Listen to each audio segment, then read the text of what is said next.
Importante coloquio con la Mesa de Labor Creativa y Artística. Vamos a tener ahorita 3 ponencias y qué mejor que empezar con la doctora Susana Quintanilla, quien recientemente ha recibido el premio José Revueltas de Bellas Artes de Ensayo Literario 2012 con su ensayo Vuelta a 1915, Martín Luis Guzmán en Europa, que ojalá nos puedas venir a leer al Colegio Mexiquense para compartirlo con nosotros. La doctora Susana Quintanilla es investigadora del Departamento de Investigaciones Educativas del CINVESTAB, es doctora en Pedagogía por la Facultad de Filosofía y Letras de la UNAM, es miembro del Sistema Nacional de Investigadores Nivel 3 y forma parte del Comité de Evaluación de Revistas Científicas de CONACYT, del Consejo Directivo del COMIE, del Consejo Mexicano de Investigación Educativa, y del Foro Consultivo Científico y Tecnológico. A lo largo de su carrera se ha interesado en la investigación científica en México, la formación de los intelectuales y de las instituciones de la cultura y de la educación en México, y cuenta con una gran cantidad de artículos, reseñas y ensayos.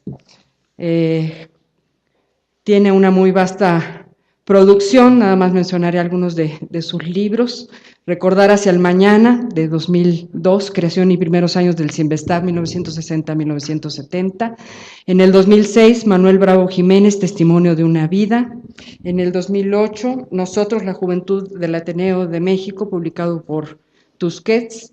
En 2009, Asalto de Mata, Martín Luis Guzmán en la Revolución Mexicana, también publicado por Tusquets. En 2009, Final y Prestísimo, Pensamientos, Vivencias y Testimonios de Pablo Latapí, y recientemente la Coordinación de la Educación Pública, Patrimonio Social de México, entre otros libros coordinados. Te damos la bienvenida, Susana. Muchas gracias, buenos días a todos. Milada, reitero la gratitud por este evento. Durante las duermevelas de las últimas semanas, tuve una pesadilla recurrente. La voz del lector obligado de traducciones al castellano que hay en mí torturaba mis oídos con frases como las siguientes: diantres, restan solo unos días para el evento de Toluca y tú no has ni siquiera comenzado tu paper. En menudo lío te has embrollado, tía. Mira que se necesita ser un palurdo para hablar 30 minutos sobre algo que supuestamente dominas y que desconoces. Te lo mereces por gilipollas. Una mañana enfrenté a mi enemigo con sus propias armas y 4 palabras: va a por ella. Me refiero a la ponencia, que por supuesto es un objeto y no un sujeto, pero a estas alturas no estaba yo para discusiones epistemológicas o epistémicas, como se dice ahora. La verdad es que con mucha razón, porque de lógicas estas discusiones no tenían nada. Tampoco había el tiempo para incursionar en temas de género, para decidir si me refería a mí misma como autor o como autora, o poner una arroba al final. Es más, ni siquiera podía valorar la conveniencia en un medio tan académico como lo es este, de usar la primera persona, el yo narrador. Decidida a ir a por ella, por la ponencia, encendí mi primer cigarrillo del día. Mientras inhalaba, puse en práctica uno de mis trucos literarios para iniciar una labor: pensar en un título de libro asociado de manera inconsciente a la situación en la que me encuentro. A la 4ª o 5ª inhalación, con su correspondiente y contaminante exhalación, apareció en mi mente el título invocado: ¿qué hago yo aquí? Que es la misma pregunta que Francis hizo el día de ayer. Bruce Chatwin, el autor del libro en cuestión, se hizo esta pregunta a sí mismo en un hospital de Timbuktu, una situación mucho más dramática y excitante que la mía. ¿Cómo fue que me comprometí a discernir en público sobre el tejido narrativo en la biografía? Recordé entonces que la iniciativa había surgido dentro del pequeño grupo de mujeres que está detrás de este coloquio y que yo la acepté gustosa por vanidad pura. Si no se hubiera dicho que yo escribo muy bien, lo más probable es que habría optado por hablar sobre otro tema más cercano a mí. Por ejemplo, cómo fue que una escritora frustrada se dedicó a estudiar escritores. Ya que el reconocimiento de mis colegas y el orgullo propio me han traído hasta aquí, decidí que iba a compartir con ustedes algunas reflexiones sobre la escritura. No en general, sino sobre mi relación con la escritura. Parece algo fácil, pero la relectura de algunos de mis clásicos sobre el tema me advirtieron que estaba adentrándome en un mar sin fondo y sin contenciones. Escribir es una obsesión que se apodera de los individuos de mil y un maneras. Para algunos se convierte en su razón de vivir, el Dios que no se puede traicionar y el que no le abandonará. Exige una larga fidelidad y un gran compromiso. Hay quienes escriben para salvar la vida y quienes no se imaginan esta sin escribir, aun cuando nunca se han ganado la vida escribiendo. Por todo lo anterior, los escritores recurren a menudo a la palabra experiencia para nombrar su interacción con las palabras y cómo éstas se entretejen para armar tramas y crear personajes. Experiencia, dice Hanif Kureish, es lo que ya ha sucedido. La experiencia, como el amor y el odio, empieza en casa, en el dormitorio, en la cocina. Sucede en el momento en el que las personas están juntas o separadas, cuando se quieren una a otra y cuando se dan cuenta de que no les gustan las orejas de su amante. Kureish antepone a sus reflexiones sobre el arte de escribir dos palabras, algo dado. No se refiere al don especial otorgado a unos cuantos elegidos por las divinidades, desde las dulces musas acompañantes de Apolo hasta Dionisio y sus salvajes bacantes. Tampoco habla del fuego del genio que condena a los creadores a quemarse en los delirios de la psicosis y la depresión, según aseguran algunos convincentes tratados psiquiátricos. No, él se refiere a la necesidad humana de tomar posesión del mundo a través de la narración. La gente escribe porque le es crucial contar su parte de la historia, su versión de los hechos. En ocasiones, estos últimos son tan terribles que hay quienes deciden dejar de escribir, como lo hizo el poeta Javier Sicilia hace poco. En el origen, literatura e historia eran una. Esto es, al menos, lo que nos dicen los grandes tratados de historiografía y lo que nos enseña la práctica cotidiana del quehacer historiográfico. No obstante, en el transcurso de las últimas décadas, las distancias entre los componentes de este conjunto se han ampliado hasta volverse intransitables. Dentro de las clasificaciones disciplinarias, las letras y la historia, con mayúsculas, forma parte de una misma área del conocimiento, la cuarta del CONACYT, por ejemplo, mientras que la literatura como tal ha sido confinada a otros ámbitos, ya sea el INBA, las editoriales o Sanborns. El historiador es un académico y su prestigio está en el SNI, el del escritor en el Sistema Nacional de Creadores, en el mercado editorial, o antes del caso A la Triste y el más reciente de Bryce Echenique, en los premios. Si algún heterodoxo comienza a transitar por uno u otro circuito, lo más probable es que en todos se le mire con recelo.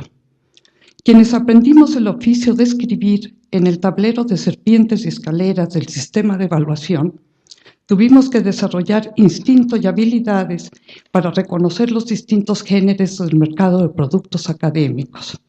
Los géneros, con sus respectivos subgéneros, no fueron establecidos siempre en función de las convenciones, sino a partir de variables externas a estas. Van algunos ejemplos. Lo que distingue un artículo de investigación de alto rigor científico de uno con no tanto es si la revista en la que fue publicado está o no en el Social Scientific Citation Index. La diferencia entre un artículo de investigación, uno de difusión y uno de divulgación está en la cantidad de referencias bibliográficas y en el modo de citarlas. Un libro de largo aliento es aquel que la comisión en turno del SNI decidió que sea tal para reclasificar a un solicitante en el nivel 2. Una reseña informativa ocupa X número de caracteres, mientras que una crítica debe de tener X cantidad más que la anterior. La característica principal del ensayo es que es subjetivo y no compromete al autor a fundamentar sus opiniones. Por desgracia, ninguno de estos ejemplos es ficticio. Los he escuchado, vivido en carne propia a lo largo de mi trayectoria de casi 40 años como autora, correctora de estilo, editora, compiladora, directora editorial y miembro de comités y consejos editoriales de revistas y colecciones. Los he convertido en las comisiones de evaluación tanto del CONACYT como de instituciones universitarias y centros de investigación, y las he tenido que considerar en el momento decisivo de marcar con una X los espacios en blanco para clasificar un texto. Y es en ese instante cuando uno deja los remilgos y opta por marcar aquello que supone va a obtener un mayor valor en el conteo final. Pero no todas las noticias son malas. La biografía está reconocida en el rubro otras especialidades de la disciplina Historia del CBU. El CBU muy pronto lo van a tener que hacer jóvenes estudiantes.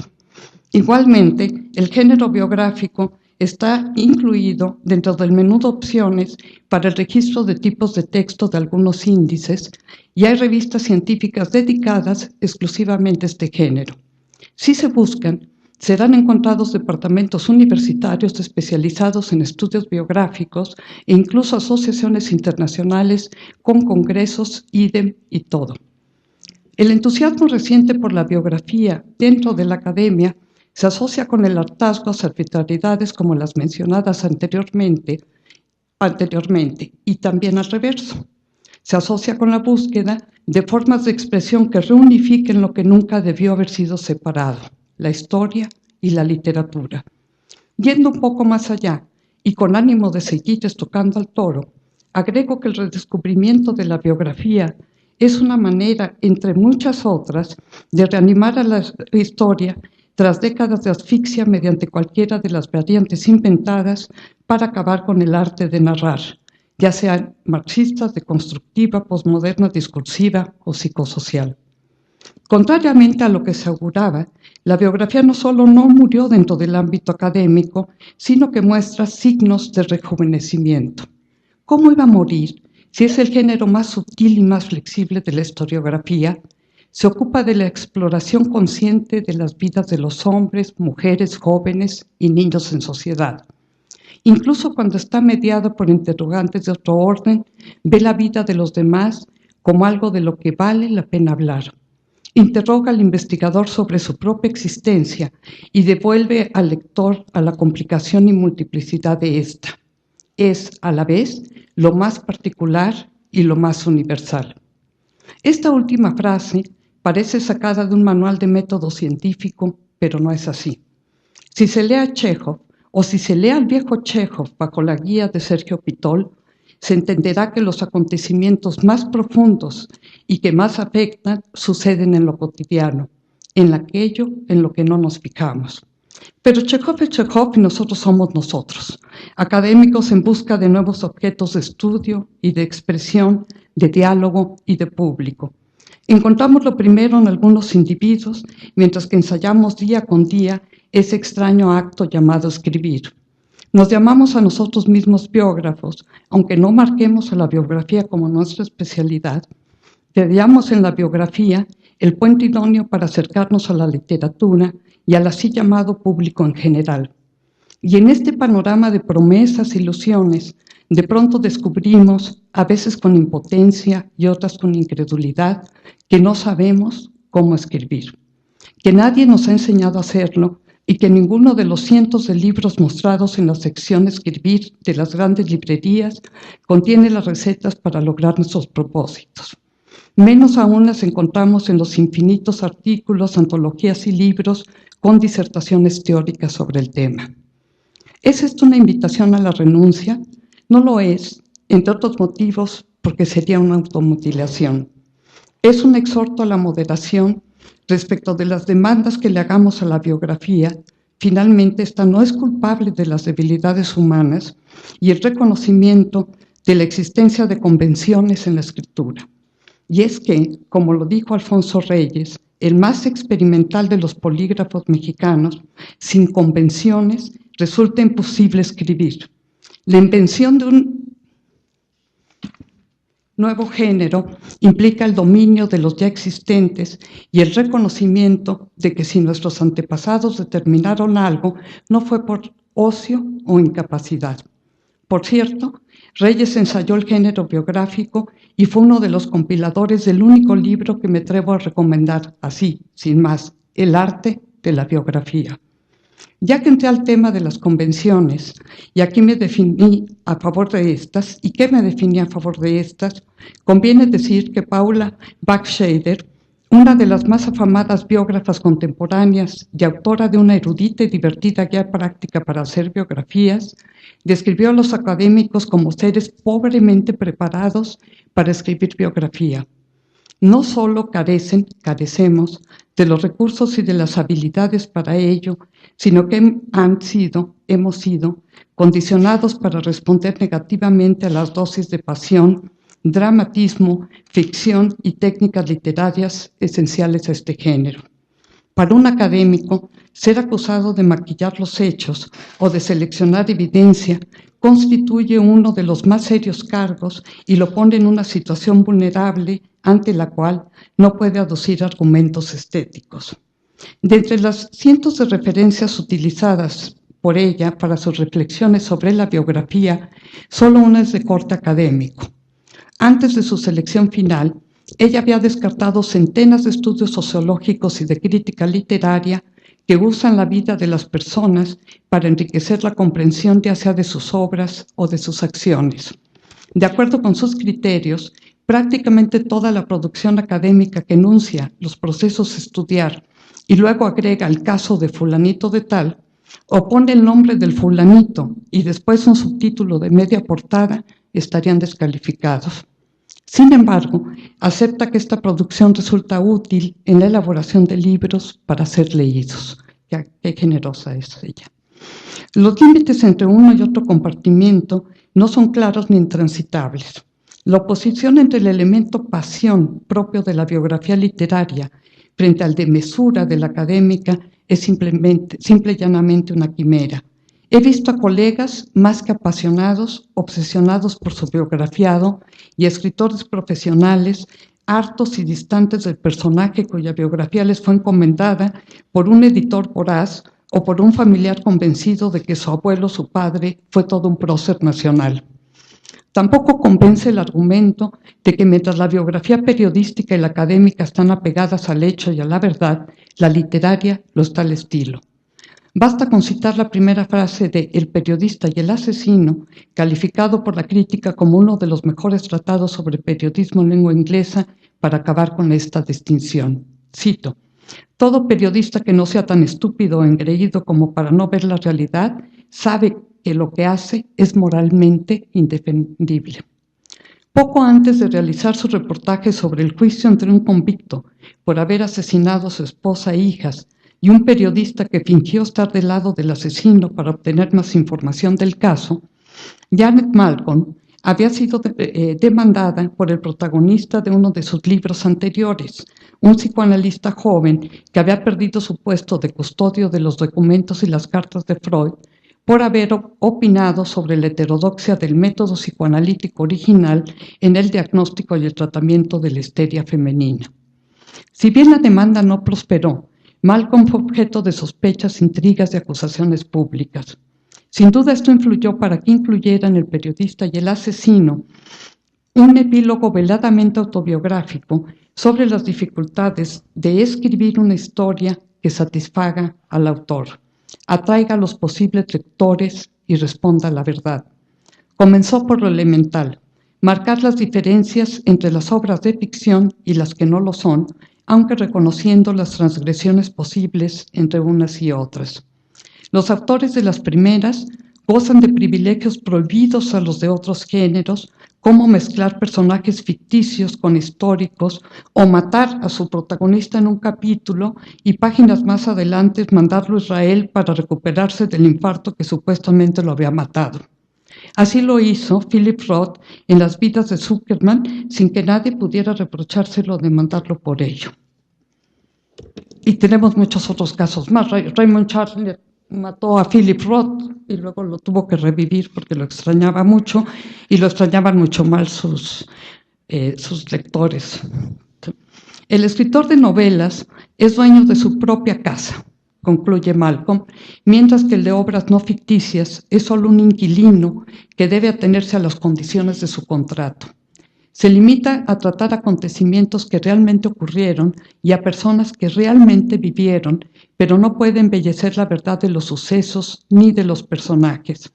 No obstante, ambos tienen un espacio común llamado vida. Así como el novelista debe refrenar su imaginación para que su relato esté fundado en la experiencia común del hombre, si no, no se entendería con ellos, nada más la poesía puede ir más allá de esta experiencia. El autor de no ficción, llámese periodista o historiador, debe narrar los hechos literales con los recursos narrativos de la literatura imaginativa. Hay diferencias más sutiles que exigen mayor entrenamiento por parte del lector y compromisos éticos más claros. La mayoría se relaciona con la búsqueda y el uso de las fuentes y la reconstrucción a partir de estas, tanto de las tramas como de los personajes. Supuestamente, los académicos debemos ser exhaustivos en la pesquisa de los indicios, pulcros en su uso y contenidos en la interpretación, mientras que los escritores se pueden dar tanto lujos estéticos como de simbiosis extrema con sus creaciones. Emma Bovary soy yo, decía Flaubert, algo que yo no podría decir jamás de Martín Ruiz Guzmán, ni aunque lo conozca más de lo que él se llegó a conocerse a sí mismo. Hacerlo, es decir que Martín Ruiz Guzmán es invención mía, sería como encargarle a alguien que fuera por mí al psicoanálisis. No se vale. Dije supuestamente porque la academia ha creado ficticiamente personajes reales y la literatura de ficción ha creado personas reales y no solo verosímiles. Testimonios falsos y verdades a medias mitificaron una persona llamada Rigoberta Menchú, mientras que algunas verdades absolutas crearon a un personaje literario llamado Julia, sí, la tía Julia del escribidor llamado Mario Vargas Llosa. A fin de no pisar arenas tan movedizas, describiré otros casos para documentar nuestra confusión. En sus recorridos por el mundo, el escritor Sebald fue recolectando vestigios, fotografías, tarjetas postales, cartas, juguetes, ropa, enseres, todo lo que ustedes se puedan imaginar, dejados aquí y allá. Después, con un amplio conocimiento de la historia, la geografía y la naturaleza humanas, imaginó la vida de las personas que hicieron, habitaron o usaron estos objetos. El resultado fue el libro Los emigrados, que yo me niego a caracterizar como una obra de ficción porque estoy convencida de que todos esos nómadas obligados existieron en algún momento. No hay duda, las fuentes son indispensables, pero no nos ilusionemos con la quimera de que van a resolver nuestros dilemas.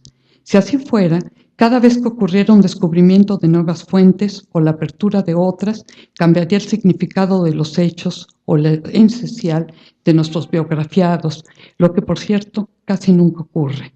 Lo que sucede más a menudo es que alguien con mayor agudeza y sensibilidad, menos obsesionado con el saber, ponga su atención en lo que los demás habían desapercibido. Documenté 2 casos, como no tengo tiempo de leerlos, los voy a enunciar. ¿Cómo fue que Sergio Pitol descubrió la naturaleza, la esencia de la literatura rusa, recorriendo la casa de Tolstoy?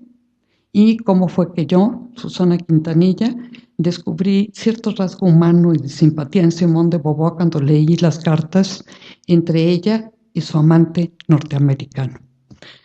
Podría continuar relatando cosas extraordinarias y algunas francamente ordinarias de transmutaciones entre los géneros y la promiscuidad entre estas, pero ha llegado el momento de concluir. Concluyo con lo obvio, que en el tejido narrativo de la biografía, la literatura, es decir, la forma, y la historia, el contenido, son hebras de un mismo hilo. Lo importante es decidir qué es lo que queremos hacer, si una bufanda, guantes, un suéter, y cómo lo queremos, con grecas o sin grecas, de colores vivos, chillantes o cálidos. Sobre todo, debemos pensar para quién va a ser, quién lo va a usar, dónde y cómo, porque esto, nos guste o no, es el lector. Y es el lector el que debería decidir. En días pasados, el escritor franco-mauritano Jean-Marie Leclésio Premio Nobel de Literatura 2008, y el historiador franco-mexicano Jean Meyer conversaron en público bajo la batuta de Martín Solares. Al concluir, alguien del público hizo la misma pregunta subyacente en este coloquio: si la separación entre estilo y forma a la hora de escribir es posible. Leclésio respondió que lo anterior era como separar la piel del cuerpo o la mirada del ojo. Puso como ejemplo a un historiador mexicano, don Luis González y González, como un ejemplo, dijo Jean-Marie Leclésio, de la unificación de estilo y mensaje. En mi versión ampliada, quería yo aprovechar que salió don Luis González para volver a mi tema del Ateneo de la Juventud, porque fue Alfonso Reyes, un miembro del Ateneo de la Juventud, quien recibió a los González en el Colegio de México y fomentó su vocación, no por la historia, sino por la palabra y el buen decir. Pero como me había comprometido a no hablar en el del Ateneo de la Juventud, bueno, 20, lo logré, 20 o 25 minutos sin hablar del Ateneo. Gracias.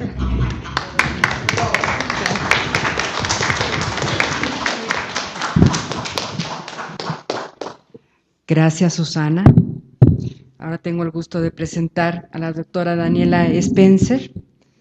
Ella es doctora en Historia de América Latina por el Departamento de Historia de la Universidad de North Carolina y es profesora investigadora del CIESAS.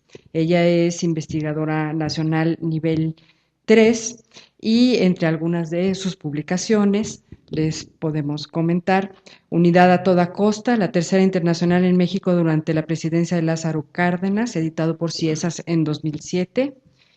In from the Cold, Latin America's New Encounter with the Cold War, escrito con Gilbert Joseph, editado por Durkheim en la Universidad de Duke en 2008.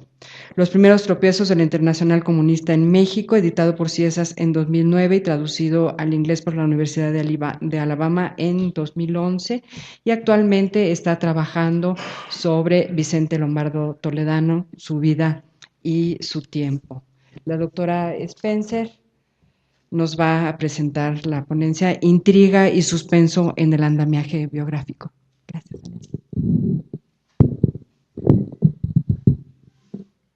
En primer lugar, quisiera agradecer a Milada y al Colegio Mexiquense su generosa acogida aquí en Toluca.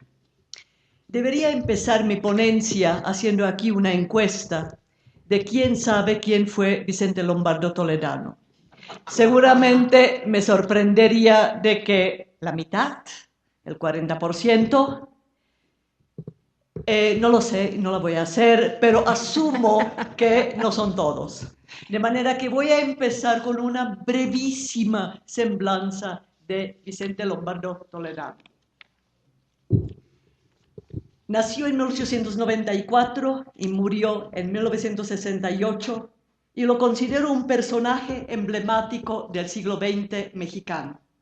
Su vida, en mi opinión, es una ventana sobre varias etapas de la historia de México, del esplendor y la decadencia del antiguo régimen, de la Revolución Mexicana, las transformaciones que la Revolución efectuó sobre la sociedad, la reconstrucción intelectual y social del país bajo nuevos parámetros, que incluyó el ascenso del movimiento obrero a la prominencia política, de la intervención obrera en la construcción y consolidación del Estado, la disputa por el rumbo de la nación en los años 30, de la definición del significado de la izquierda política e ideológica a la que Lombardo Toledano perteneció. Lombardo Toledano contribuyó a la corporativización del movimiento obrero, al mismo tiempo que a la solidificación del régimen del Partido Revolucionario Institucional. En todos estos procesos, Lombardo Toledano desempeñó un papel primordial, entre otras razones, porque fue un extraordinario y tenaz organizador de sindicatos, asociaciones políticas y periódicos. La literatura sobre Lombardo Toledano y sobre su obra ya ha alcanzado decenas de volúmenes. En general, Ha sido escrita por sus seguidores y admiradores, produciendo loas y panegíricos.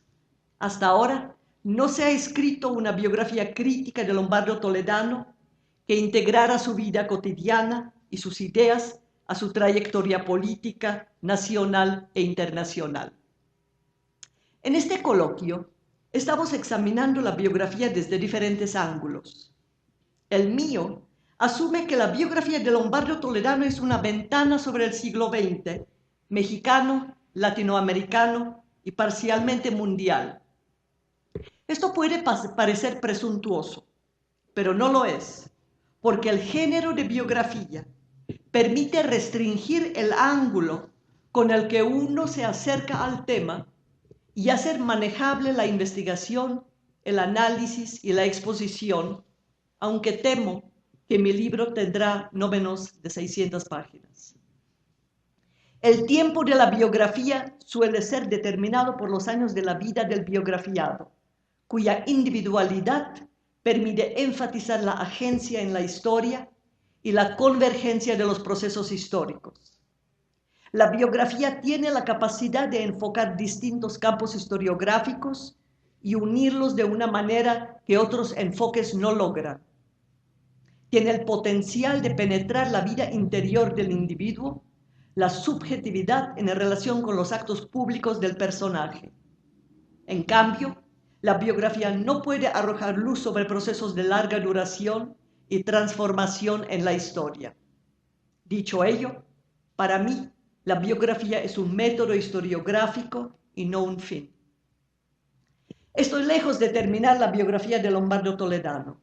Por lo pronto, mis temores son no privilegiar al individuo sobre los procesos históricos e instituciones y no imponerme ningún tipo de censura, pensando en la familia de Lombardo, que generosamente me abrió las puertas de sus casas y compartió sus intimidades. Y sin embargo, me propongo bajar a Lombardo Toledano del pedestal en el que la familia lo había colocado y desmitificar su vida construida por sus seguidores. Lombardo Toledano tuvo varias vidas, la pública, la privada y la encubierta. Ya que Milada Bajan me propuso hablar del suspenso y la intriga en el andamiaje del biografiado, decidí resaltar la vida encubierta. Advierto que la vida de Lombardo era compleja y no quiero dejar la misma impresión que los servicios de espionaje norteamericanos, que Lombardo Toledano era un agente de Moscú a secas, aunque también el perseguido arquitecto del Ejército Rojo, León Trotsky, a quien Lázaro Cárdenas otorgó asilo en México en 1937, señaló que los procedimientos de Lombardo para que él, Trotsky, fuera expulsado de México no diferían de los métodos persecutorios de la inteligencia secreta del Estado soviético, la KGB. La pregunta si Lombardo estuvo o no en los servicios de la KGB no es ociosa, pues la respuesta arroja luz sobre el proceder de Lombardo para defender sus principios. Los archivos de la KGB han estado cerrados a los investigadores, salvo a unos pocos. Sin embargo, desde hace tiempo ha existido una manera de darle la vuelta a la falta de su acceso, gracias a un archivo que se compone de telegramas descifrados entre los agentes de la KGB residentes en Nueva York, San Francisco y México, que en los años 40 se comunicaban entre sí y con su sede en Moscú. Lombardo aparece en esos mensajes secretos recuperados por la Agencia Nacional de Seguridad norteamericana, conocidos bajo el nombre de Venona. Además, varios operativos de la KGB que desertaron escribieron sus memorias en los que describen los métodos de operación de la organización sin incluir a nuestro personaje. En los documentos de Venona, Lombardo aparece como Sturman, navegador, seudónimo ruso que le dio la KGB. La colaboración de Lombardo con los servicios secretos de la Unión Soviética consistía en ayudarle a deshacerse de sus enemigos, ayudarle a sus amigos y en la Segunda Guerra Mundial contribuir a que ganara la guerra. La disposición de Lombardo Toledano a la colaboración emanó de su convicción que la Unión Soviética había alcanzado estado civilizatorio superior del resto de las sociedades del planeta, porque abolió la propiedad privada, y si bien los obreros y los campesinos no eran dueños de las fábricas y de la tierra, sino el Estado, eso aseguraba el bienestar de la población. Los procedimientos a veces draconianos que el Estado empleó para la expropiación eran medios inevitables para el ideado fin. El enemigo sobresaliente del dirigente soviético Joseph Stalin era León Trotsky, a quien Lázaro Cárdenas otorgó el asilo en 1937. Lombardo Toledano sentía una enorme admiración por los artífices de la revolución bolchevique, y la revolución bolchevique era inseparable de León Trotsky. Lombardo lo sabía. En el verano de 1935, Lombardo viajó a la Unión Soviética con el objetivo nunca hecho explícito de conocer a los dirigentes soviéticos personalmente y convencerlos antes de fundarse la Confederación de Trabajadores de México en 1936, que era él y no los comunistas, el líder obrero en México. Los comunistas mexicanos y los emisarios de la Tercera Internacional, en realidad el brazo del partido bolchevique encargado de los asuntos internacionales, confiaban en que el viaje de Lombardo a la Unión Soviética sirviera para que el prestigiado dirigente sindical y político se volviera miembro de su cofradía. Al parecer, en la Unión Soviética nadie presionó a Lombardo para que ingresara al Partido Comunista, pues era más útil como dirigente sindical que como miembro con carnet. Lombardo regresó de la Unión Soviética convencido de las bondades del sistema soviético y del papel que él debía desempeñar como su defensor real en México.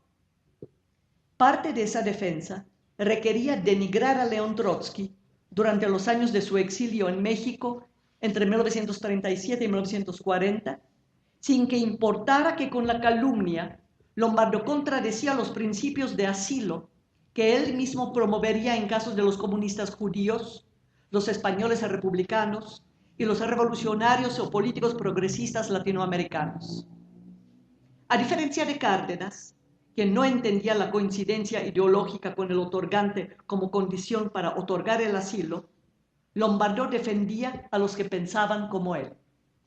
En realidad, Trotsky acertó cuando señaló que Lombardo era un instrumento de la KGB y de su liquidación al poner sus órganos de prensa, el Popular y Futuro, al servicio del objetivo de Stalin de eliminarlo.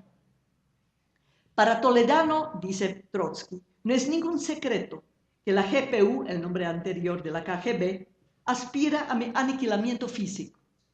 Por lo tanto, estoy en mi perfecto derecho al decir que al ocuparse sistemáticamente en la venenosa calumnia contra mí, el señor Toledano tomó parte en la preparación moral del acto terrorista. Se refiere al atentado a su persona. Trotsky se dirigió a Lombardo en varias ocasiones para discutir con él ideas, pero Lombardo se escabulló y una y otra vez tras el argumento que no tenía nada que discutir con Trotsky. Para Trotsky era inadmisible y doloroso que los obreros mexicanos pensaran de él lo que el Lombardo Toledano les decía, que Trotsky representaba la reacción, el fascismo, la derecha, el no haber sido nunca un leninista y marxista. Trotsky no podía responder y, a pesar de haberse comprometido con el gobierno de Cárdenas de no inmiscuirse en la política mexicana, se sintió compelido a salir a la escena pública en México para dirigirse a los obreros de la CTM. Toledano se engaña pérfidamente en interés de la pandilla de Kremlin y utilizaba los mismos métodos que aquellos que en Moscú resultaron en juicios fabricados contra los viejos bolcheviques, que eran sustituir la divergencia política con novelas policíacas, inventar combinaciones monstruosas para herir la imaginación de la gente inexperta, pero sobre todo mentir. El calumniador tiene mala fe y la conciencia deshonrada, sentenció Trotsky. Como Lombardo no hablaba a título personal, sino a nombre de la CTM, Trotsky tenía que deslindarse de la organización primero antes de destacar el papel de Lombardo. ¿Por qué el señor Lombardo Toledano y los jefes del Partido Comunista Mexicano se consideran obligados a difundir sistemáticamente sobre mí la calumnia con el ostensible fin de envilecerme ante los ojos de las autoridades y la opinión pública de México? Personalmente, esos señores no pueden tener nada contra mí, ya que nunca tuve con ellos ni relaciones ni conflictos personales. Ellos obran así, con tanto empeño y descaro, tan solo porque así se lo han ordenado. ¿Quién puede haber hecho eso? Evidentemente, el amo de Kremlin, José Stalin. A pesar de las sistemáticas falsedades que Lombardo difundía en México sobre Trotsky para lograr su expulsión, en ocasión del atentado contra su vida en mayo de 1940, según Trotsky, Lombardo torció los hechos ante las autoridades judiciales para suscitar la hostilidad de la policía contra la víctima de la agresión y ayudar a los agresores y obtener la expulsión de Trotsky y su entrega a la KGB. Trotsky sabía que Lombardo no participó en el atentado, sino que su tarea era otra, la calumnia. Los agentes serios asesinaban. A los hombres públicos como Lombardo Toledano, la KGB asignaba otras tareas que Lombardo cumplió a cabalidad. El señor Toledano no es un joven sin experiencia, decía Trotsky, que obra solo al azar. Le son perfectamente conocidos los métodos de la GPU, escribió Trotsky en mayo de 1940, después de que empezaran a aparecer muertos antiestalinistas de manera sistemática y a sabiendas que su propia muerte era próxima.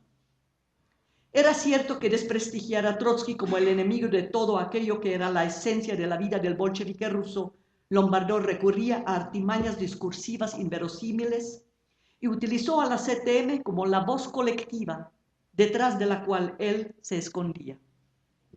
La campaña contra Trotsky desde que pisó la costa mexicana hasta su asesinato en agosto de 1940 fue parte de la estrategia de Lombardo para contar con el apoyo de los soviéticos para sus planes de la dirección del movimiento obrero en México frente a los comunistas que creían que eran la proverbial vanguardia del proletariado.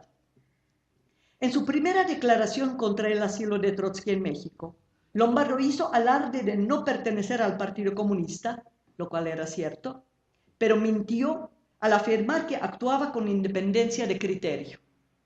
Es cierto que Lombardo no contrarió la decisión del presidente Cárdenas de otorgarle el asilo a Trotsky públicamente, pero envió circulares a los setenistas para explicarles su versión de lo que era el trotskismo. De las cartas que llegaron al presidente a lo largo de enero de 1937, es notable la ignorancia de los autores de las misivas de quién era Trotsky, qué era el trotskismo y de la sesgada lección que obtuvieron de Lombardo. De Acayucan, Veracruz, de Ciudad Anáhuac en Nuevo León, de Ixtepec en Oaxaca, los setemistas escribieron contra el asilo y a favor de la expulsión de Trotsky, responsable, cito, de la muerte de los más destacados dirigentes del proletariado mundial. A través de los sindicatos, Lombardo emitía diatribas contra Trotsky que recibía de Moscú, que aquel era, cito, un agente internacional del fascismo, provocador de la guerra, y añadiendo de su propia invención que padecía un delirio de persecución, este anciano traidor, este prevaricador viejo, sueña despierto con la sombra de Stalin, sueña dormido con las persecuciones del gobierno soviético. Por el otro lado, Lombardo aprovechaba los foros de la CTM para hacer exégesis del pasado y del presente de Trotsky, eliminando su papel desempeñado en la revolución bolchevique. Cuando ocurrió el atentado contra la vida de Trotsky en mayo de 1940, Lombardo fue implacable y uno de los que difundieron la fantasiosa versión de que no se trataba de un asalto, sino de un autoatentado. Lombardo negó categóricamente que existiese un plan de asesinar a Trotsky, pues eso eran fantasmas creados por su calenturienta imaginación. Cuando el vaticinado asesinato de Trotsky ocurrió en agosto de 1940, Lombardo, de una manera cínica, lo condenó como un acto contrarrevolucionario y declaró que la CTM cooperaría con las autoridades para la investigación, pues el crimen pudo haber sido perpetrado, cito, cito a Lombardo, por elementos provocadores enemigos de México. Lombardo probablemente sabía de dónde vino la orden para el asesinato, pero había que desviar la atención de los ejecutantes reales hacia enemigos abstractos de México.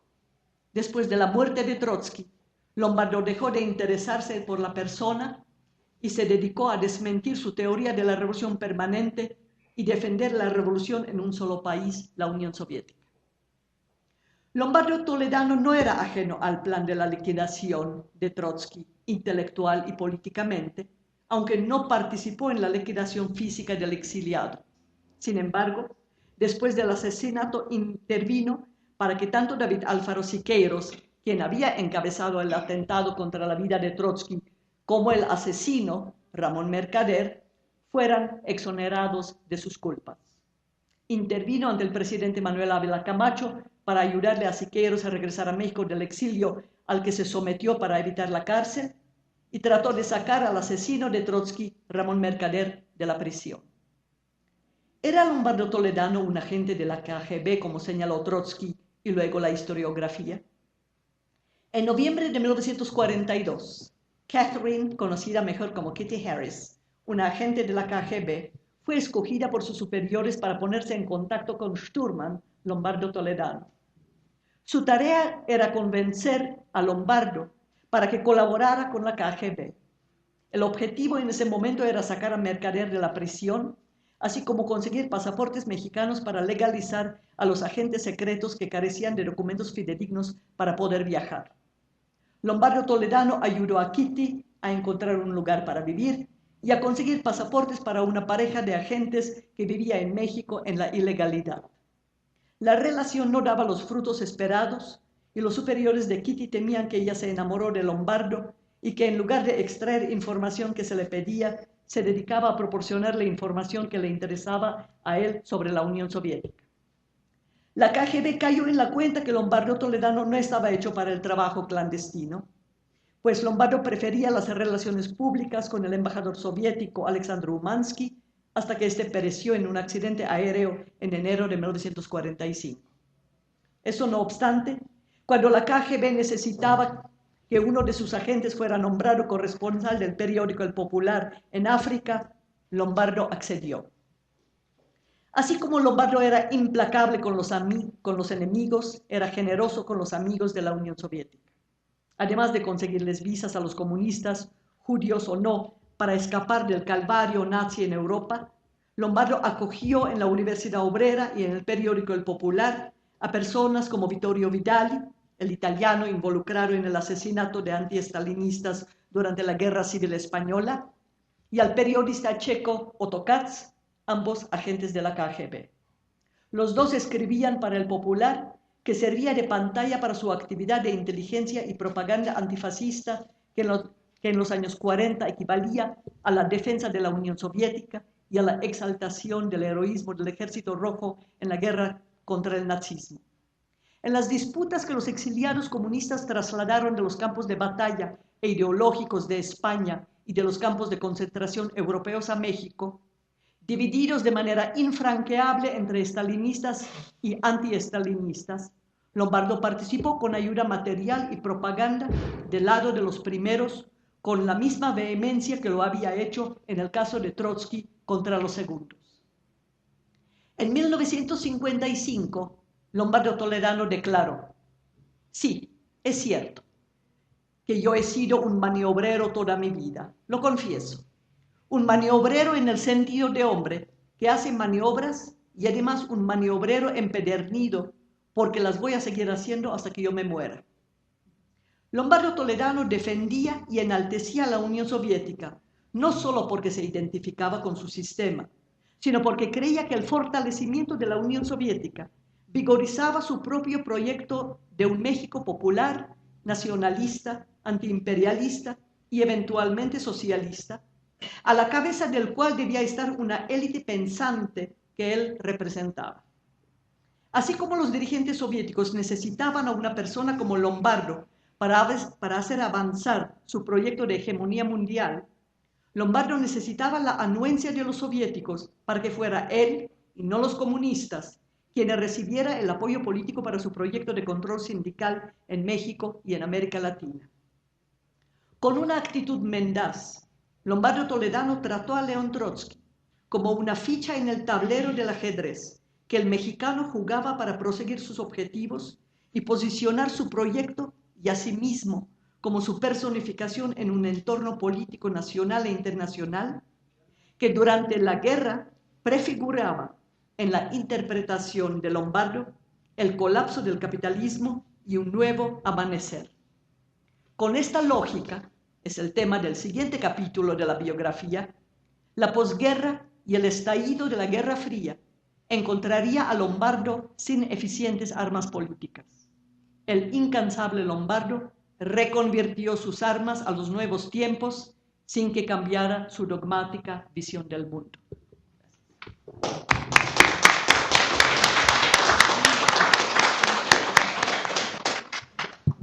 Muchas gracias, Daniela. Y para continuar con la mesa,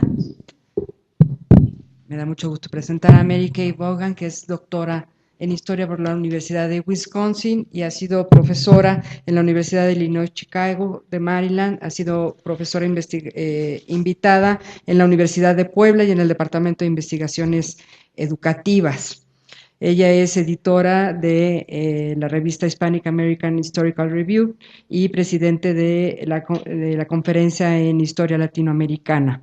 Su obra es muy vasta. Su libro Cultural Politics in Revolution, Teachers, Peasants and Schools in Mexico ha recibido varios reconocimientos importantes y tiene muchos otros libros como El Estado, Educación y Clases Sociales en México, Women of the Mexican Countryside, Creating Spaces, Shaping Transitions, y en coordinación con otros autores, The Eagle and the Virgin, Cultural Revolution and National Identity in Mexico, y Sex in Revolution, Gender, Politics and Power in Modern Mexico. También tiene otro libro coordinado con Susana Quintanilla. A lo largo de su carrera ha trabajado historia cultural, de género y de la educación, como se puede ver por los títulos, y actualmente está concluyendo una biografía sobre un pintor, José Zúñiga, y relacionado con su interés por conocer la rebelión de los años 60. Muchas Adelante, gracias.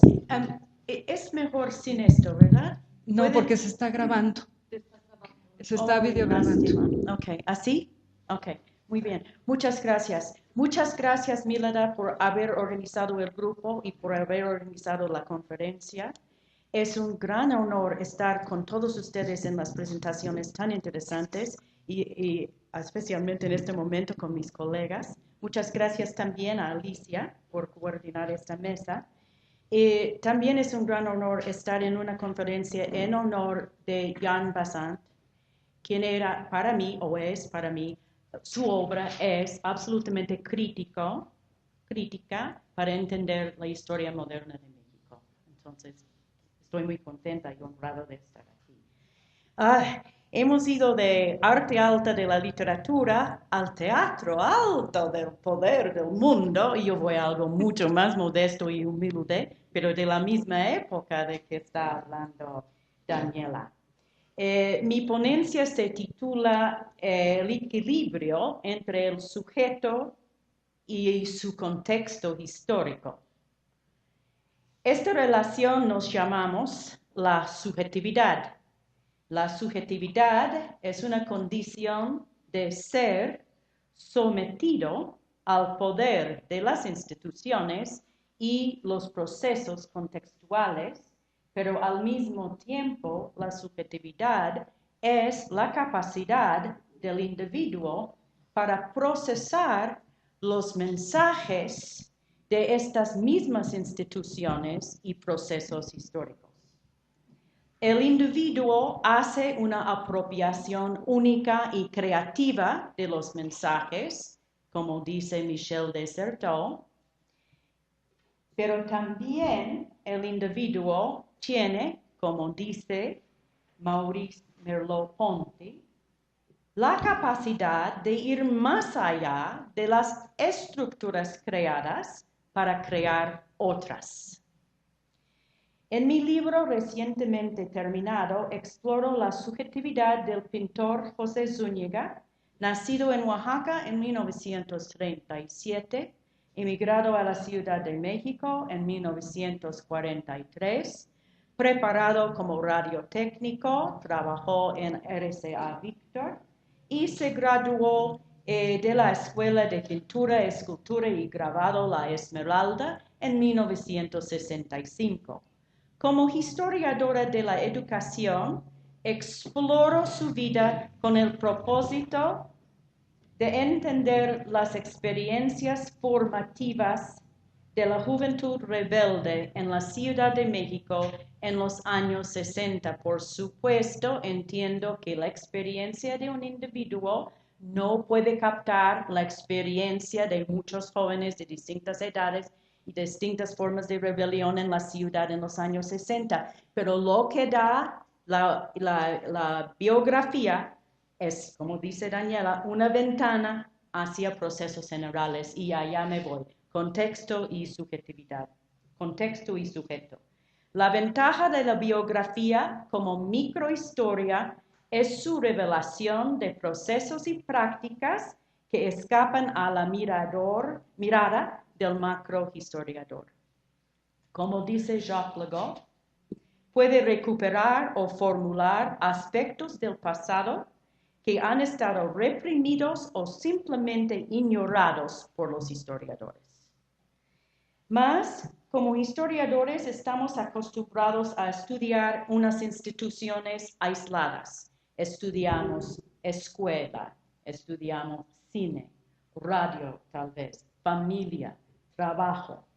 A través de la biografía podemos ver cómo los mensajes de estas instituciones interactúan y cómo operan junto con los cambios en la tecnología, el mercado, la movilidad y la geopolítica. Requiere que nosotros, los biógrafos, leen en distintas disciplinas y historiografías.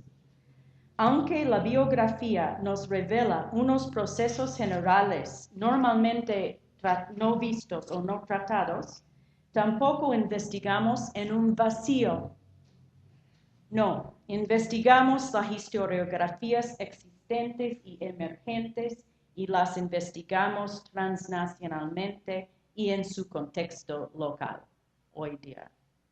Mi biografía de Pepe Zúñiga está basado en sus memorias, las de su familia y sus amigos, en un abanico de fuentes primarias, sus libros de texto, sus álbumes de recorte, las canciones, la fotografía, las películas, las tarjetas postales, las novelas que él ha leído y de la época.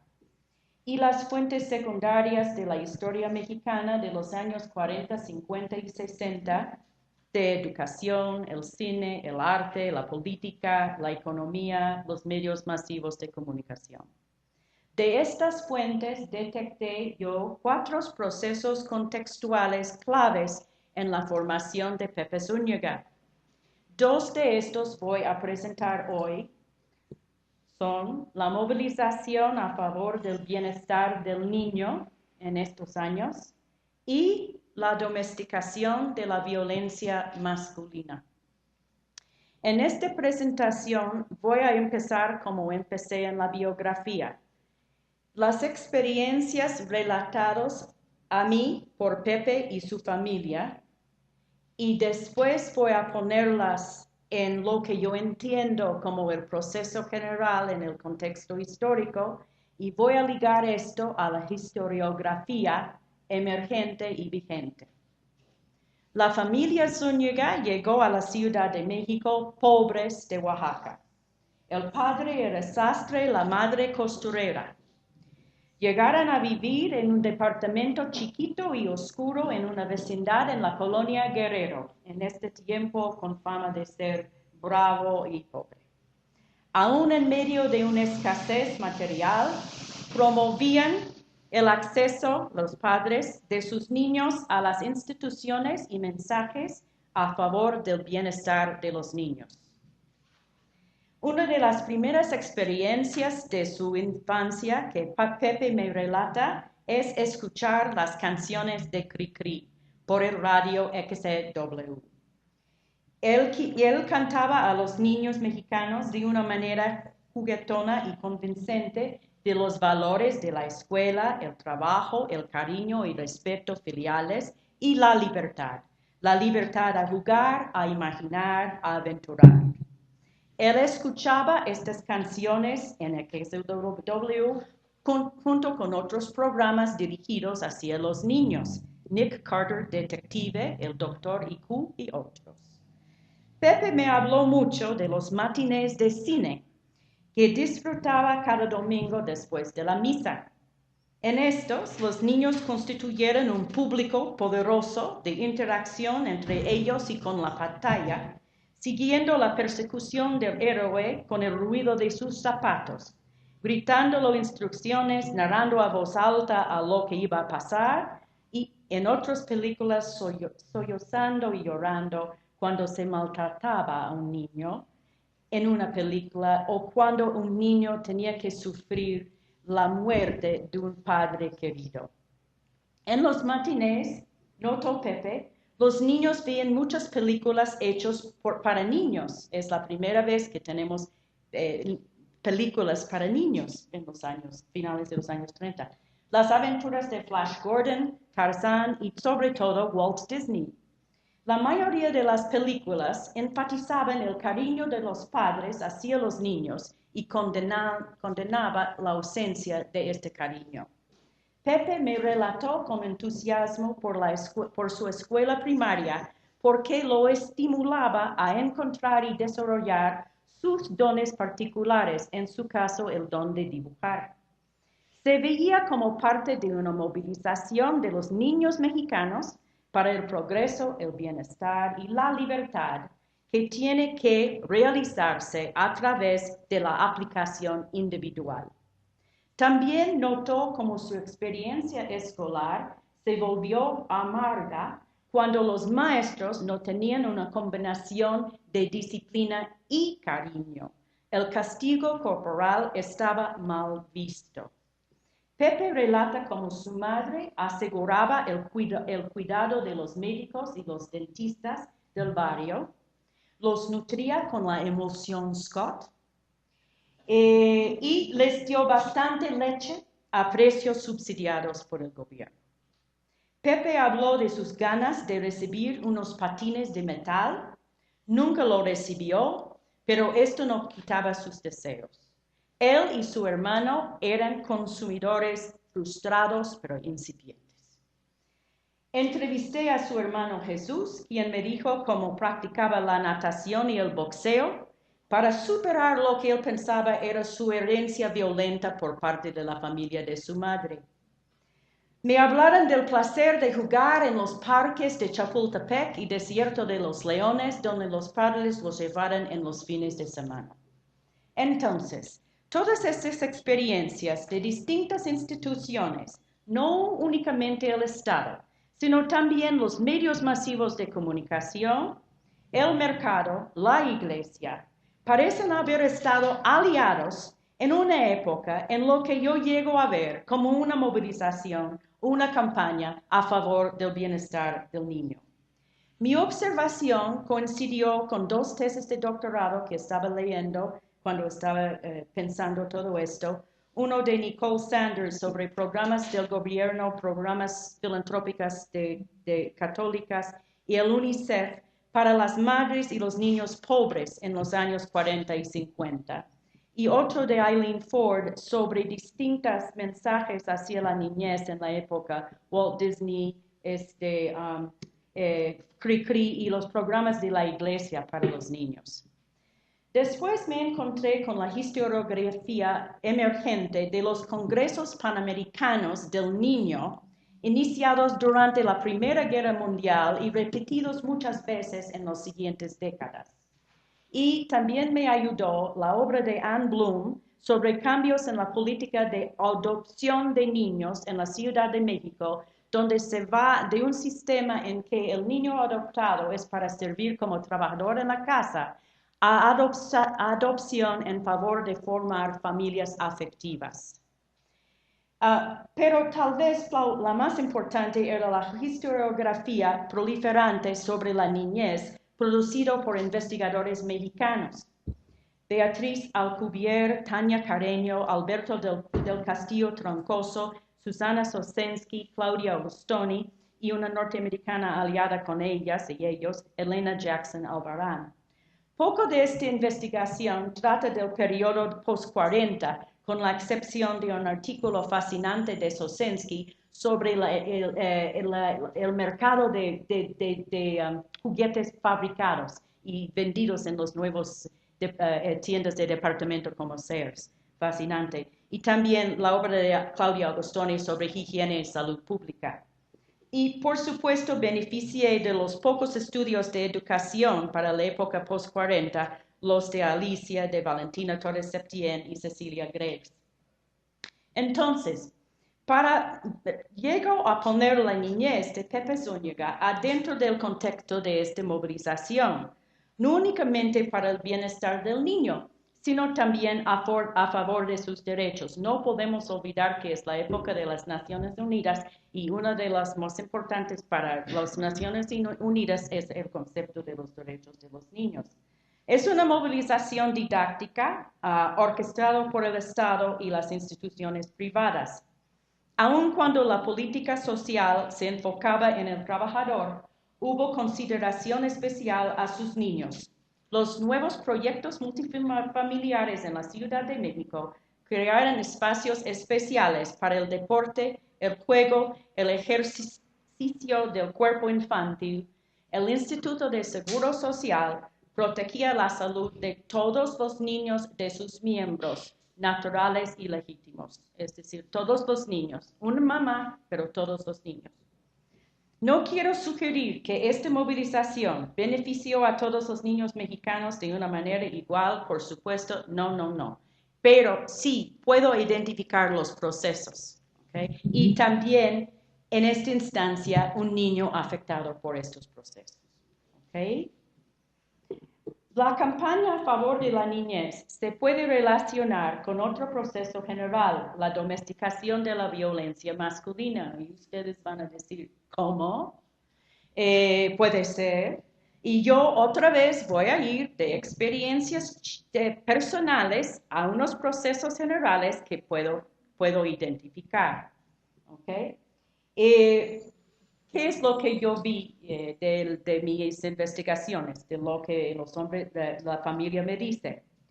Voy a empezar brevemente con descripción de armas de 3 generaciones de hombres Zúñiga.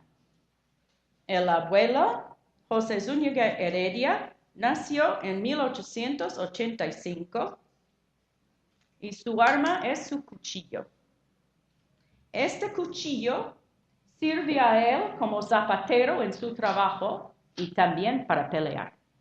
Para pelear en favor de su honor en cualquier pelea en que él se mete.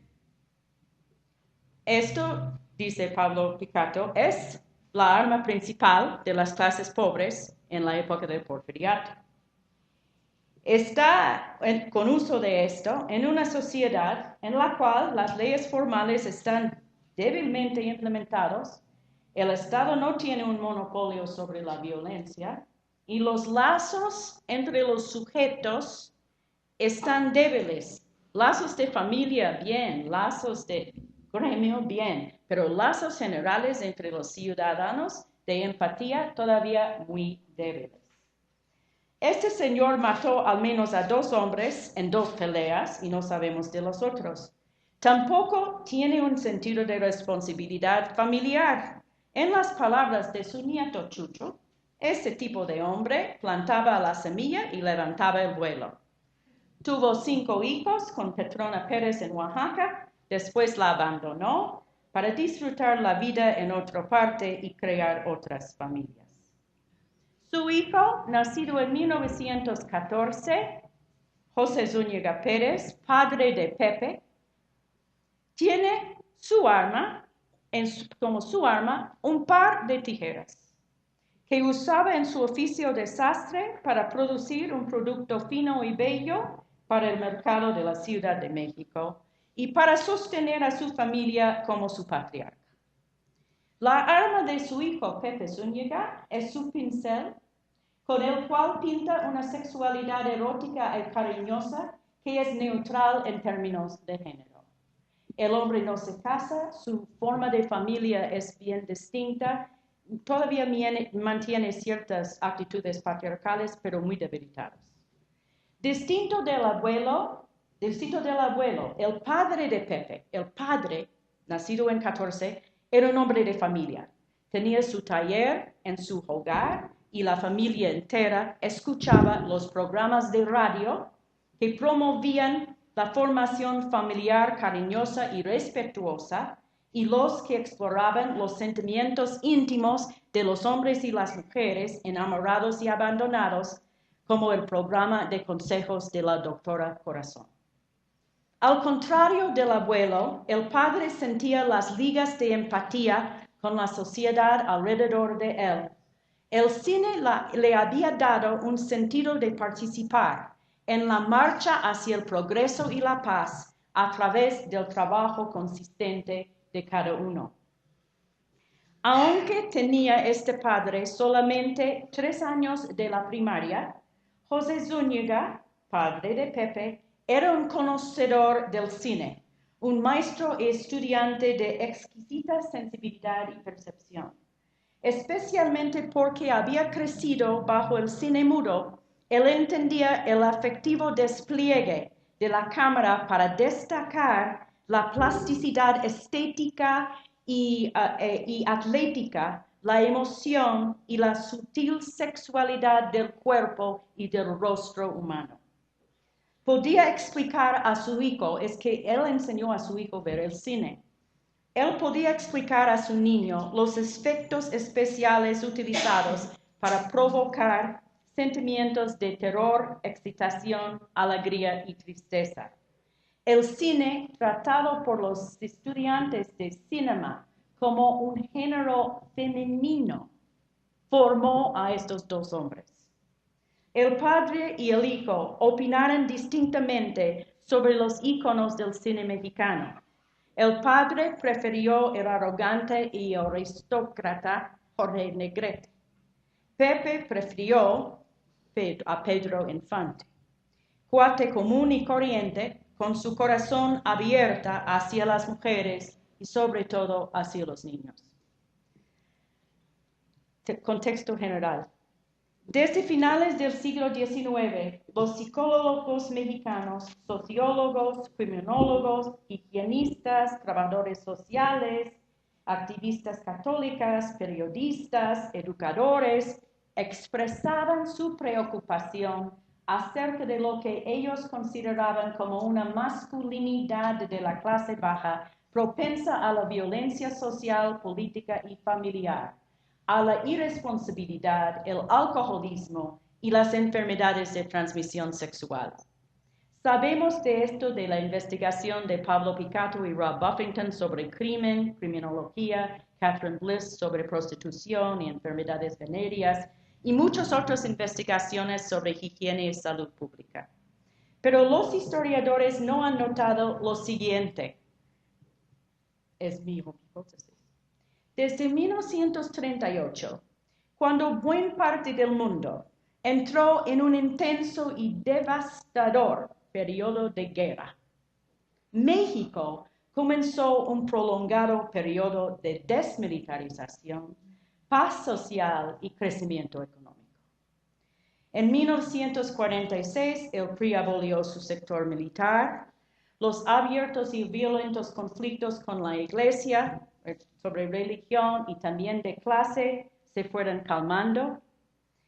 Tales conflictos de clase habían proposicionado a los trabajadores organizados para obtener una considerable mejoría material y después de 40, las posibilidades para un empleo legal y protegido crecieron especialmente en las ciudades. El modelo económico se llamaba el Fordismo y postuló la formación familiar y un salario familiar para el trabajador masculino. Es interesante observar que entre 1920 y 1970 las tasas de matrimonio subieron rápidamente en los países grandes de Latinoamérica y en los Estados Unidos. Las condiciones sociofísicas de la vida cotidiana mejoraron para muchos en la Ciudad de México y así facilitaron la vida familiar. Aunque los Zúñiga ocupaban un departamento muy pequeño en una vecindad, su acceso al agua corriente, al drenaje, al baño, a una cocina y la recolección de la basura contrastaba agudamente con la ausencia de estos servicios en el porfiriato. Yo sé que voy en contra de toda la historiografía en mi intento de decir que no podemos ver este periodo únicamente pensando en los pobres que están abandonados. Tenemos que pensar en los que están incorporados en esta época. Desde finales del siglo XIX, en particular desde los primeros años del gobierno postrevolucionario, la preocupación de la élite por la masculinidad violenta tuvo su complemento en la asignación de la responsabilidad y el cuidado afectivo a la madre, de la madre. Ya sea que estemos escuchando una canción de Cri-Cri o mirando a Sara García en Cuando los hijos se van, o a la mamá de Bambi en las películas, o contemplando un mural mexicano o una escultura oficial de la madre, se aprende que la madre no solo es responsable del bienestar de la familia, del cuidado de los ahora apreciados niños, así como a los niños. Sino que también es la fuente de la ternura, una ternura que se pretende que impregne a las niñas así como a los niños. En esto, reconocemos una historiografía ahora enorme sobre el maternalismo moderno en México, pero debemos, yo digo, interpretarlo de otra manera, no como la historia de la victimización de la mujer por el patriarcado, sino también como un proceso dinámico ligado a los procesos más generales, una fuente del poder femenino y un factor de cambio del juego en términos, yo digo, y yo quiero proponer, en los sentimientos de sus hijos hombres. Es una hipótesis, ¿okay? Se ve en esta familia, no sé que en todos, nada más es una hipótesis. Lupe Zúñiga, la madre de Pepe, era tremendamente responsable. Movilizaba recursos para asegurar el bienestar de su familia y promover la educación de sus hijos. Era un modelo de la borola o la patita de Cri-Cri. Adoraba a su padre, pero en la opinión de Pepe, este padre, en su conducta cotidiana, podía ser irresponsable con el dinero que la madre estaba cuidando y, más importante, cruelmente distante, dura, incluso violento, a pesar de haber desempeñado a su hijo otro papel más sensible en el cine. En la crítica de su padre, Pepe se identificaba con su madre que sufría el dominio y los golpes del padre.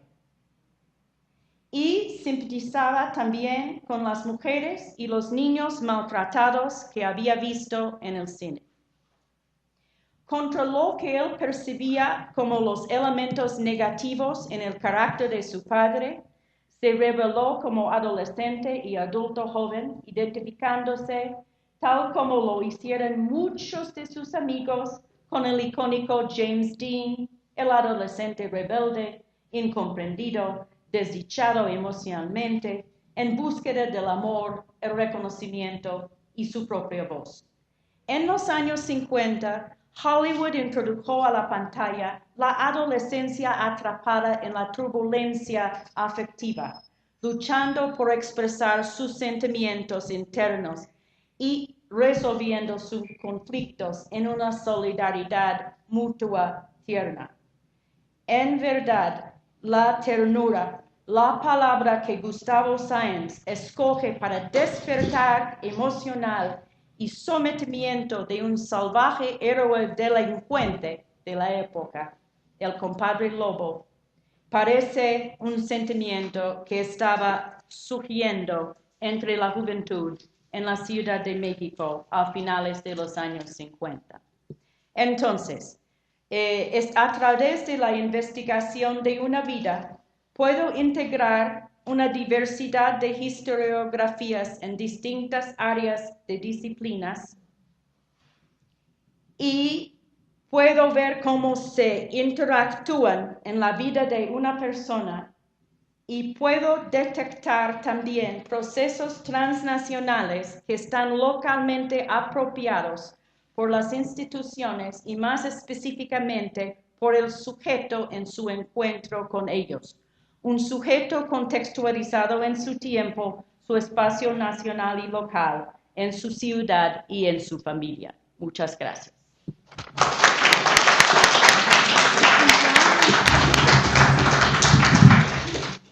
Muchas gracias, Mary. Bueno, después de estas tres ponencias tan interesantes y provocadoras, tenemos unos minutos si quieren hacer preguntas. Podemos hacer una ronda de preguntas o comentarios y luego ellas responden sí. Bueno, tengo una pregunta para todos, muy interesante esa sesión. Para Susana, me llama mucho la atención lo que empezaste diciendo, su relación del biógrafo con la estructura de la biografía, que es una cosa que aquí realmente no hemos adentrado demasiado. ¿Por qué nosotros escogemos nuestros biografiados? ¿Cuál es nuestra relación personal y cómo eso interfiere ahí en el trabajo, nuestra propia vida? Me llamó la atención cuando dijiste, llegué a hacer esto sin mencionar el Ateneo, ¿no? Porque se ve como el Ateneo sí te ha penetrado, ¿no? 40 años nada más. Bueno, 20 no es nada, 40 no sé. Bueno, Mary Kay, quiero agradecerle como siempre el trabajo. Yo he oído varias versiones de ese trabajo y es realmente muy desarrollado. Tienes una imaginación histórica que nos ha enseñado a través de los años impresionantes. Ayer me dijiste que estaba yo construyendo un sujeto. Y ya entiendo que puedo construir el sujeto, porque como dices que parte de eso es cómo la persona, su capacidad de procesar los mensajes de la sociedad, entonces también sí puedo, entonces tal vez sí tengo razón de estar aquí después de todo, ¿verdad? Y Daniela, Daniela dice que no hay biografías escritas sobre Lombardo, ¿verdad? Sí, dijiste que no había biografías escritas sobre, permíteme terminar. A ver, voy. Dijo que no hay biografías acríticas escritas sobre Lombardo, entonces, y lo único que hay... Crítica. ¿Puedo terminar? Gracias. Que no había, yo oí, no había biografías, y las que había son de seguidores de Lombardo. Entonces, no, lo que hay escrito hay seguidores de Lombardo, eso es lo que dijiste. Que no hay biografías. No, y luego dijiste, lo que está escrito son seguidores de Lombardo, gente que sigue Lombardo, ¿verdad? Entonces, aquí quiero aclarar que no soy seguidora de Lombardo, porque yo sí escribí, el primer libro que escribí fue una biografía de los años jóvenes de Lombardo, ¿no?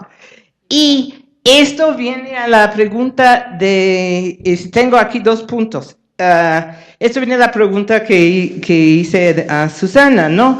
Tú acercas a Lombardo realmente aquí lo que nos presentaste fue lo de Trotsky, su relación con Trotsky y si era agente de la KGB o no. Y eso viene de tu trayectoria histórica que conocemos, ¿no? Como militante de muchísimos años. Yo hice un trabajo sobre Lombardo de jovencita, de 26 años, admito, es una obra de jovencita, porque mi suegro era obrero de la fábrica Cocolapan, que fue unos lugares en Orizaba donde se dio la lucha entre la CROM y la CTM muy fuertemente. Y ahí está la cuestión donde uno acerca personalmente a la biografía, es lo que tal vez nos ayuda a entender la estructura. Entonces mi visión era realmente desde el punto de vista obrero. Y ahí va la pregunta. Tú empezaste diciendo de que Lombardo fue el que, a ver dónde está, contribuyó a la corporatización del movimiento obrero. Y no discuto eso, es cierto. Pero en su momento, en 1936, cuando se formó STM y él metió su movimiento al CTM, realmente entendía eso, hay que historizar un poquito, porque el hindsight es 2020, ¿no? La perspectiva del pasado. Yo creo que para él en ese momento de lucha contra el fascismo, en el momento de empoderar al movimiento obrero, no creo que él pudo ver en el futuro que esto iba a contribuir a la corporatización. Perdóname, te voy a leer la frase porque no es lo que acabas de decir. No se ha escrito una biografía crítica de Lombardo Totti que integrara su vida cotidiana y sus ideas a su trayectoria política nacional e internacional. Esa es la frase. Eso por un lado. Bueno, pensé que integré las ideas y su vida, pero está ahí. Cada uno con su... Okay. Eso por un lado. Por otro lado, esta ponencia no era sobre la corporativización, sobre la fundación de la CTM. No me pidas algo sobre lo que la ponencia no fue. Por supuesto, de hablar sobre el 36, hablaría de otra manera, de otras cosas. Claro, pero empezaste diciendo él fue el que... El que contribuyó a la corporativización. Y lo sostengo, pero no hoy. Bueno, yo creo que fue muy interesante oírlas y la biografía abre ciertamente una puerta a un campo enorme. Al oír a Daniela y luego a Mary Kay, bueno, son dos personajes abismales, porque uno es muy famoso y otro es un ser humano de carne y hueso y un pedazo de pescuezo. Entonces yo me identifiqué mucho con tu personaje, bueno, no yo, sino mi próxima víctima, mi Clemente Antonio Neve, un maestrito rural de escuela, totalmente desconocido, y ya estaba hace unos días a punto de renunciar y creo que oyéndote a ti me sirvió de acicate para seguir adelante, precisamente por esta visión muy diferente a la que hacemos generalmente los biógrafos, que hacemos biografías de gente muy notable, ¿sí? Ese es el caso de Daniela. El caso tuyo es un personaje así, totalmente desconocido, pero lo que lo hace rico es precisamente ese contexto, ¿no? El contexto. Y mi pregunta sería, da la impresión que el contexto, bueno, lo conoces como la piel, como tu piel, es un contexto con el cual has vivido muchos años, ¿no? La escolaridad, la vida cotidiana, la subjetividad, todo esto. Entonces, como que me da la impresión que, bueno, con este contexto, con este andamiaje, tú buscaste un sujeto, ¿sí? Para pintar una escenografía de la vida cotidiana. Como que al revés, en lugar de tener tu biografiado primero, ¿no? No, de veras, yo no, como yo he dicho aquí, yo no vi este panorama general hasta que yo entré en mis preguntas. Mis preguntas son preguntas de una historiadora de educación.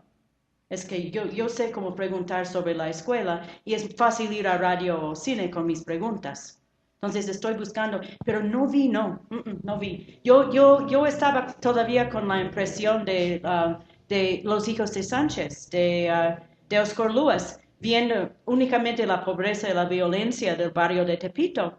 Entonces, esto era otra cosa, ¿eh? Yo llegué al contexto a través de las experiencias relatadas a mí.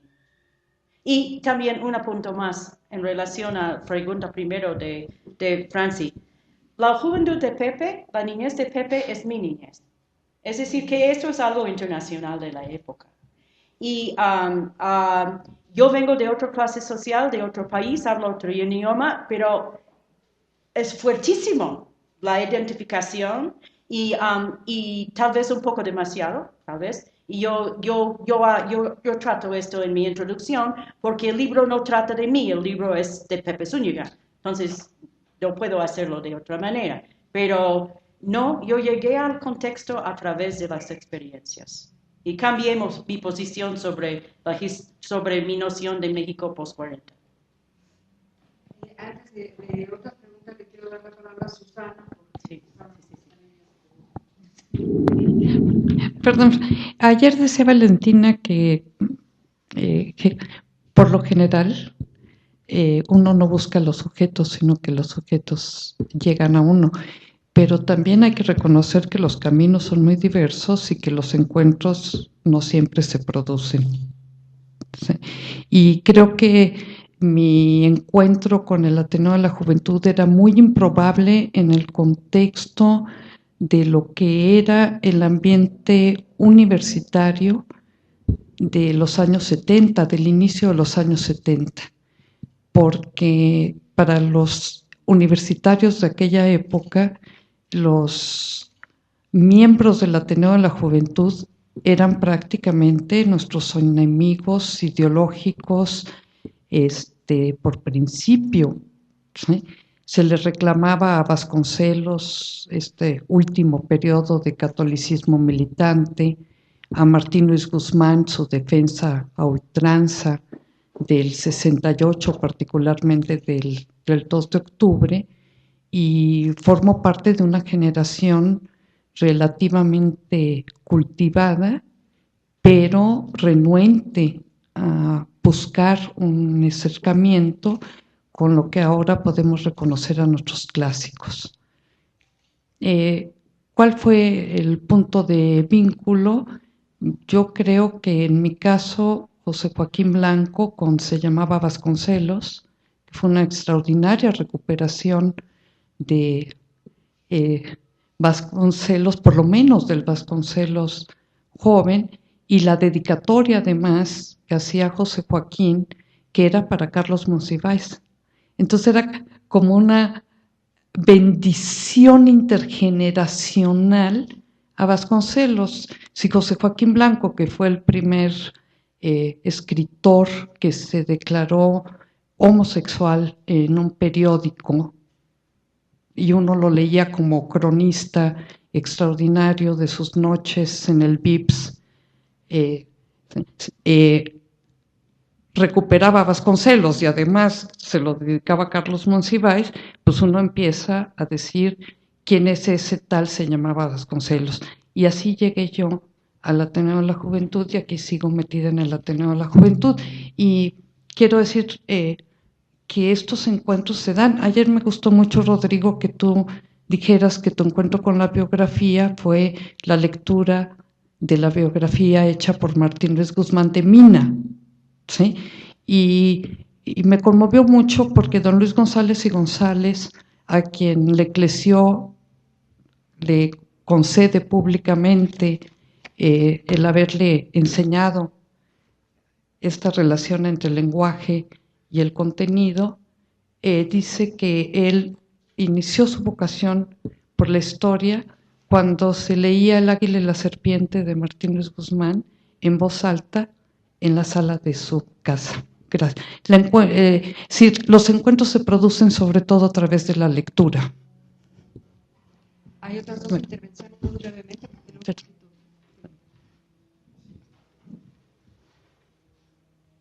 Listo. Bueno, pues creo que los trabajos del día de ayer y los de esta mañana nos muestran algo que podríamos denominar, como alguna vez hizo Peter Burke en alguno de sus libros, formas de hacer biografía, ¿no? Creo que hay distintos caminos, encuentros, etcétera. Y eso creo que es lo que yo me llevo como enseñanza, una de las enseñanzas. Quería hacer dos preguntas. Una a la doctora Daniela. ¿Qué tanto en esta parte de la biografía encubierta de Lombardo, que es la que de alguna manera dedicó con el asunto de su participación en la presencia de Trotsky en México, qué tanto le podría ayudar la literatura, por ejemplo, este libro de El hombre que amaba a los perros, por ejemplo, como para recrear y ahí ese canal que podría ser también muy útil, ¿no? Y a Mary un poquito, a lo mejor no lo entendí. Efectivamente, en los 40 hay como una revaloración de los niños, pero no viene desde el porfiriato esa revaloración, ¿sí? Simplemente era una acotación. Cambia. Una pregunta. ¿Cómo llegaste a Petecúndiga? Algún día quizás nos lo comentaste en el seminario, pero de pronto no sé si fue interés del propio pintor porque tú reconstruyeras su vida o tú de pronto te interesaste en eso. Vaya, ¿cómo fue?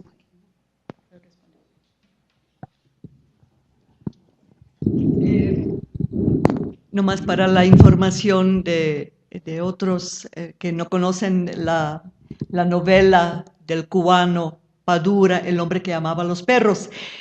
Para mí es exactamente ese ejemplo de la diferencia entre un historiador y un novelista. El novelista, así como Poniatowska en Tinísima, Padura en El hombre que amaba a los perros, se puede llenar las lagunas que yo no puedo. Por ejemplo, la forma como él en la novela trata el entrenamiento de Mercader sobre el asesinato. No hay fuentes históricas. Y sin embargo, es una novela fascinante, alucinante, que al historiador le ayuda, porque él hizo su trabajo de investigación. Y si a mí me faltó por ahí, él me proporcionó los datos. Ok, brevemente. A decir algo a ti, Milada, yo puedo ir de lo específico al contexto por la siguiente razón y tú no puedes. Mi gente vive, mi sujeto vive. Yo puedo hacer historia oral, que no quita de ti la posibilidad de ir de contexto al individuo, pero es distinto la situación, pero puedes. No hay, esto está claro. Niños, sí empieza en el porfiriato. Yo veo de esta manera. En el porfiriato hay un interés en el niño y la madre, pero es principalmente dirigido a la clase media. ¿Okay? Estudios sobre pobreza en el porfiriato enfatiza, del punto de vista de los positivistas criminólogos de la época, que quieren aislar a los pobres del resto de la población porque son genéticamente degenerados y también contaminados por su medio ambiente. La revolución es un parte de aguas en el sentido en que ya vamos a integrar a los pobres en la sociedad y hacer de ellos productivos y sanos. Y en esto, en relación a los niños, hay un impulso enorme transnacional. Es para eliminar el trabajo del niño en las fábricas. Esto es el primer énfasis. Después llegamos a otro énfasis en la formación de familias afectivas y niños que reciben este afecto. Si me entiendes, es transnacional, pero yo creo que hay cambios en términos de quién está incluido y qué es el enfoque de la campaña. Y es después de 40 cuando hay más dinero, más capacidad para desarrollar la campaña. Sí, es rápido. Para la doctora Daniela, dos muy sencillas. La primera, después de tantos años que ayer me comentaba que llevo estudiando a Lombardo Toledano, ¿ya ha logrado comprender al personaje? Es decir, lo que ya nos comentaban de meternos en la piel de él, compenetrarnos. A mí se me hace un personaje sumamente complejo, que yo lo poco que lo he estudiado, pues francamente todo me es muy difícil entenderlo, pero no es usted. Segunda, Lo que usted mencionaba de la familia de él, no sé si la familia sabe, autoriza, está de acuerdo, reprueba lo que usted intenta hacer con esta biografía y cómo lo va a enfrentar. Me parece una pregunta fundamental, no la tengo resuelta. La primera, yo estoy, el archivo de Lombardo son 1.300 cajas. Tardé 7 años leer las 1.300 cajas que están depositadas en la Universidad Obrera y a la cual tendrás que ir. 1.300 cajas, que era subir caja por caja, leer expediente tras expediente. Primero lo grababa porque no me permitían utilizar la cámara digital, tampoco la sabía utilizar hace 7 años. Pero grababa, todo lo grababa y mi ayudante me transcribía mis grabaciones. Un buen día empecé a digitalizar con mi camarita y mi casa es Lombardo Toledano. A donde ustedes miren hay Lombardo. Porque son miles de documentos, porque después en el CIESAS mi ayudante me imprimió lo que yo había digitalizado. Y en este momento estoy todavía, 7 años después, leyendo apenas los documentos. De manera que todavía no he terminado. Y eso que no he entrado al contexto. Porque y mientras tanto he ido acumulando libros, artículos.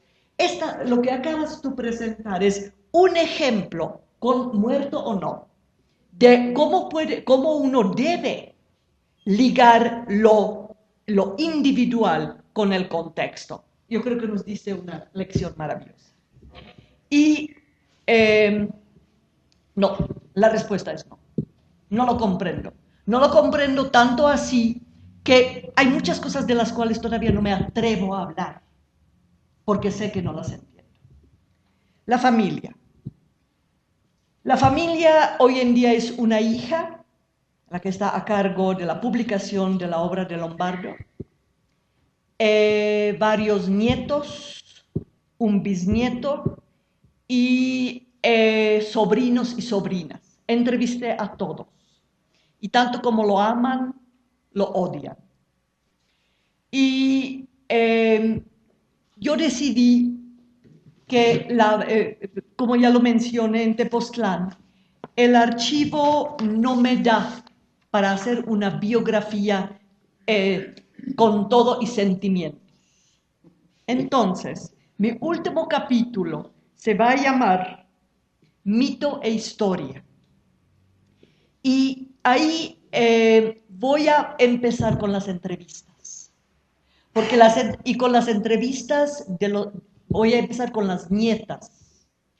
Porque hay 2 nietas cuya mamá se murió, hija de Lombardo Toledano, y que hablan del abuelo de una manera que no aparece en los archivos. De manera que va a haber casi 2 Lombardos. Un Lombardo, el político, que también iba mucho de cacería y quería ir a cazar elefantes a África. Va a haber, eso sí, es fácil de integrar a la narración política, pero la parte sentimental no. Y esa va a aparecer en la última parte a través de las entrevistas, donde Lombardo, por ejemplo, manda a su nieto de 10 años a la Unión Soviética para ayudarle después a su regreso a construir el socialismo en México. Y va a aparecer un Lombardo que vamos a ver a lo largo de las casi 600 páginas, que va evolucionando, va cambiando de época a época. Y al final del libro vamos a reencontrarnos. Espero que me funcione. Mañana a ver si lo discutimos. A ver si reencontrarnos con otro Lombardo. No sé si va a funcionar. Y es la única capítulo a la cual la familia tendría derecho a mirar. Porque mi interpretación política de Lombardo es mía. Y ahí ahí van a opinar ustedes, pero no la familia. Y en el último capítulo, que es sobre la familia, donde la voy a citar, ahí sí tiene derecho de intervenir. hasta donde tengo la respuesta. ¿Puedo nada más Sí. agregar algunos pequeños detalles? Decía Carlos Monsiváis, lo marginal en el centro, y ese es el título de su extraordinario ensayo de uno de los personajes más enigmáticos, Salvador Novo. Lo marginal en el centro es un curso de metodología, claro. Y entonces tú puedes saber la influencia del padre Martín Guzmán por el hecho de que murió en su mesa de trabajo y atrás estaba la fotografía del padre y una brújula que orientaba hacia la foto. No necesitas revisar todas las fuentes que escribió sobre su padre para saber el significado que tenía. Y ahí está el detalle, o más bien en el detalle está todo. Yo sé que tenemos que cambiar, pero rápido, pero puedo responder a Lourdes un momento. ¿Por qué escogí a este pintor? Por la siguiente razón. Mi idea era de hacer una biografía colectiva sobre 68 y la educación sentimental y racional de los jóvenes, 4 hombres y 4 mujeres. Cuando llegué a México, yo encontré que los hombres no quisieran hablar conmigo de su vida sentimental. Era casi imposible.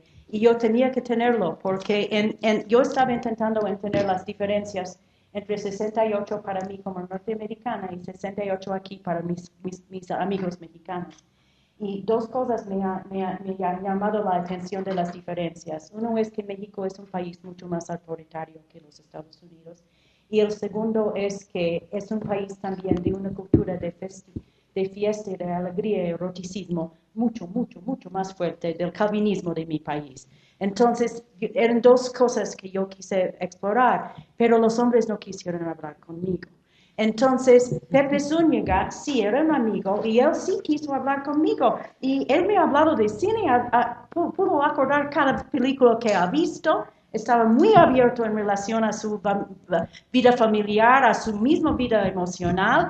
Y una noche, con Carlos Monsiváis precisamente, él me dijo, yo también sé todo esto, entonces mejor hacer mi biografía. Entonces yo lo hice por estas razones, es simplemente esto. Sí. Bueno, habría mucho más que decir, pero... Muchas gracias, muchas gracias. Muchas gracias, muy bueno. Sí.